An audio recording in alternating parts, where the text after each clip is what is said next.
BJP retain नहीं कर पाई है, उसको नहीं हासिल कर पाई है, बल्कि उस टैली में काफी नीचे जाती हुई बीजेपी।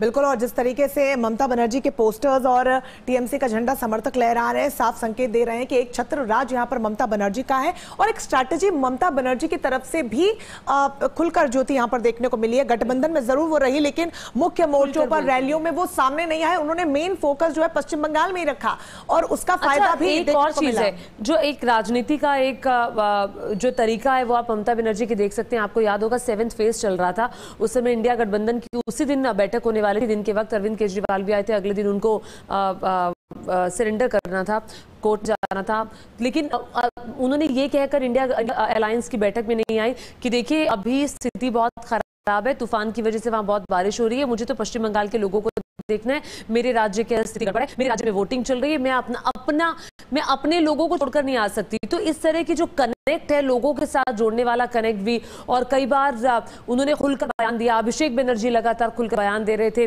तो ये चीजें जनता के साथ कनेक्ट करने वाले शायद पश्चिम बंगाल के लोगों को भाग गई। तो बीजेपी को बड़ा नुकसान पश्चिम बंगाल में हुआ है। बीजेपी पश्चिम बंगाल को पढ़ने में कामयाब नहीं हो पाई, 9 सीटों पर अभी सिमटती हुई दिखाई दे रही है, लेकिन अभी हम कह रहे हैं कि अभी 10 राउंड के लगभग 10-11 राउंड के लगभग की गिनती हुई है, 28 राउंड होते हैं, अभी भी कई राउंड बाकी हैं, कुछ अंतर आपको यहां पर देखने को मिल सकता है। लेकिन एक और चीज, बड़ी बात, पश्चिम बंगाल की बुरहानपुर की सीट जहां से यूसुफ पठान वर्सेस अधीर रंजन चौधरी का मुकाबला था, वहां पर टीएमसी के यूसुफ पठान आगे चल रहे हैं और अधीर रंजन चौधरी जो ममता बनर्जी के खिलाफ लगातार बयान दे रहे थे, उनके खिलाफ बाकायदा टीएमसी ने सोची समझी साजिश के तहत यूसुफ पठान को उतारा था, क्योंकि उस इलाके में अल्पसंख्यक वोटर्स बहुत ज्यादा हैं।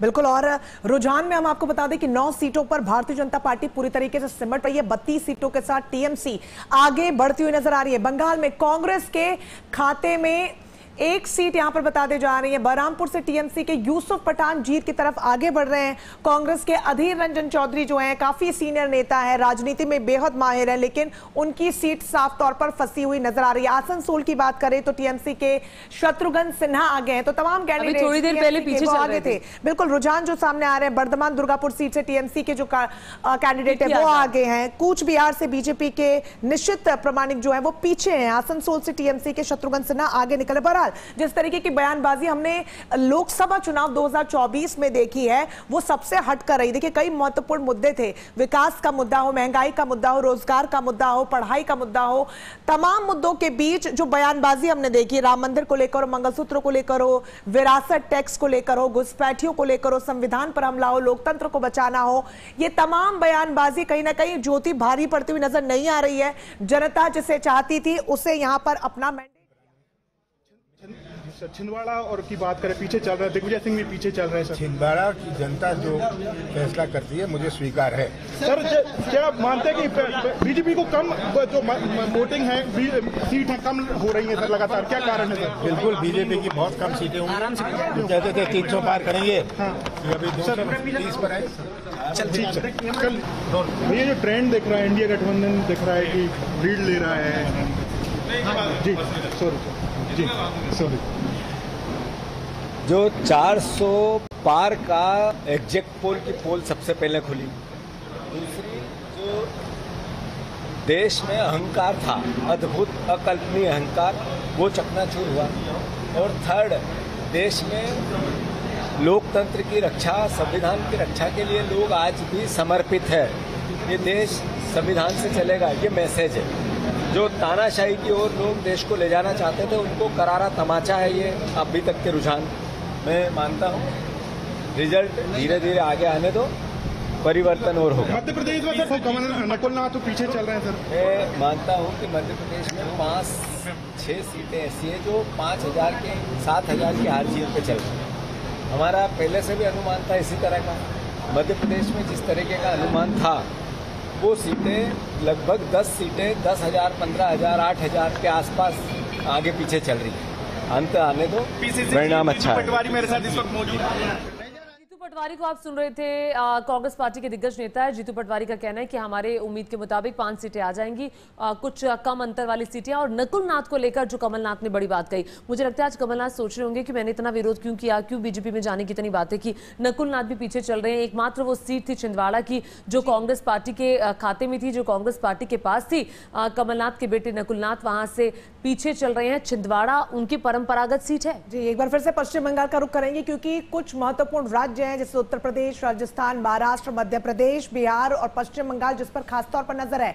बंगाल में विधानसभा चुनावों की अगर बात करें जो 2021 में हुए थे, यहाँ पर तृणमूल कांग्रेस की तरफ से अब 213 सीटों पर कब्जा किया गया था। बीजेपी 77 सीटों पर सिमट गई थी। वोट शेयर की बात करें तो 38.5% ही, जो कि टीएमसी से काफी कम रहा था बीजेपी का। ऐसे में बीजेपी ने इस बार लोकसभा चुनावों में पूरी ताकत झोंक दी थी और प्रधानमंत्री नरेंद्र मोदी फ्रंट फुट से अब मोर्चे को संभाले हुए थे। तमाम बयानों के जरिए राज्य की ममता सरकार को घेरने की कोशिश भी की गई, लेकिन जनता का जो मैंडेट है, जो एक तरफा हमेशा से देखने को मिला, फिर चाहे वो लोकसभा चुनाव हो या फिर खासतौर पर विधानसभा चुनाव, उसमें ममता बनर्जी उनकी पहली पसंद रही है। ये रुझानों में शुरुआती देखने को मिल रहा है क्योंकि टीएमसी की बात करें तो 32 सीटों पर राज्य में वो आगे चल रही है। बुरहानपुर से टीएमसी के यूसुफ पठान जीत की तरफ से आगे बढ़ रहे हैं। कोलकाता से तापस हमारे साथ जुड़ गए। तापस, क्या स्थिति देखने को मिल रही है? ममता बनर्जी एक बार फिर से जनता का दिल कम से कम रुझानों में जीतती हुई नजर आ रही है। जी देखिए, रुझान है कि तृणमूल कांग्रेस फिर अपनी जो वर्चस्व वो पश्चिम बंगाल में कायम रखने के काफी चल रहा है। हालांकि अभी कई राउंड्स की काउंटिंग बाकी है, लेकिन एग्जिट पोल के जो रिजल्ट्स आए थे सारे में उसके लेके इत्तेफाक नहीं रखती थी तृणमूल कांग्रेस। ये मैंने कल भी कहा था और तृणमूल कांग्रेस काफी क्रिटिकल था उस रिजल्ट को। लेकिन आज जब काउंटिंग शुरू हुआ, शुरुआती तौर पे जो पोस्टल बैलेट काउंटिंग हो रहा था, बीजेपी हर जगह पे आगे थी, लेकिन धीरे धीरे जब ईवीएम खुलना शुरू हुआ तब कहीं ना कहीं जो आंकड़े वो बदलने लगे और कुछ बड़े हेरफेर की तरफ भी इशारा हो रहा है। जिस तरीके से बरहमपुर सीट की बात करें तो अधीर रंजन चौधरी जिनका वर्चस्व चलता रहा है वहां पे दशकों से, वहां इस समय जो ताजा जानकारी है यूसुफ पठान तकरीबन 1000 वोटों से लीड कर रहे हैं। हालांकि ये बहुत कम है संख्या। मोहम्मद सलीम सीपीएम के कदावर नेता वो भी पीछे चल रहे। तृणमूल कांग्रेस मुर्शिदाबाद से आगे चल रहे हैं। अभिषेक बनर्जी 2 लाख से ज्यादा लीड कर ले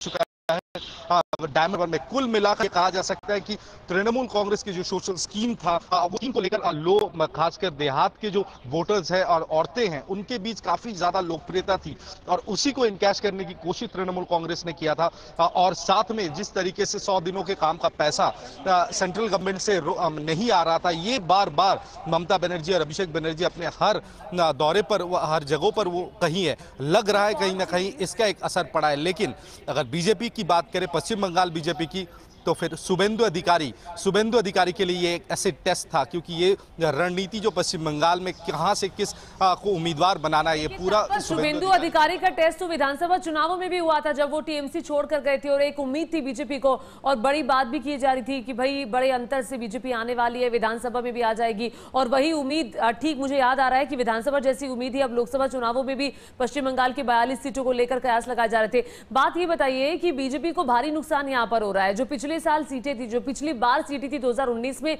उनको भी हासिल करती हुई दिखाई नहीं दे रही है, वो सीटें भी जीतती हुई दिखाई नहीं दे रही है। तो बीजेपी से गलती कहां हो गई? ये एक एनालिसिस, अगर ये मेरी निजी ओपिनियन है कि बीजेपी 2019 में जब 18 सीटें लाई थी, वोट शेयर काफी बड़ा था, लेकिन अगर विधानसभा चुनाव की बात करें, वोट शेयर काफी बड़ा था, लेकिन ऐसे बहुत से जगह थे जहां पर बीजेपी और तृणमूल कांग्रेस के बीच अंतर भी बहुत ज्यादा था। शुभेंदु अधिकारी तब भी जिम्मेदारी उनको दिया गया था। शुभेंदु अधिकारी, सुकांतो मजूमदार, दिलीप घोष, ये लोग मिलकर ये रणनीति बनाए थे विधानसभा चुनाव का। तब शुभेंदु का ये कहना था कि शुभेंदु तब पार्टी में नए आए थे, रणनीति बनाने में उन्हें वक्त लगा, उन्हें लोगों को जानना पहचानना, बूथ स्तर पे लोगों को बैठाना, इसमें उनको थोड़ा सा वक्त लग गया था। वो कहते कि लोकसभा चुनाव में वो कर दिखाएंगे। लेकिन लोकसभा चुनाव की अगर स्ट्रेटेजी की बात की जाए, ज्यादा से ज्यादा जो रेस्पॉन्सिबिलिटी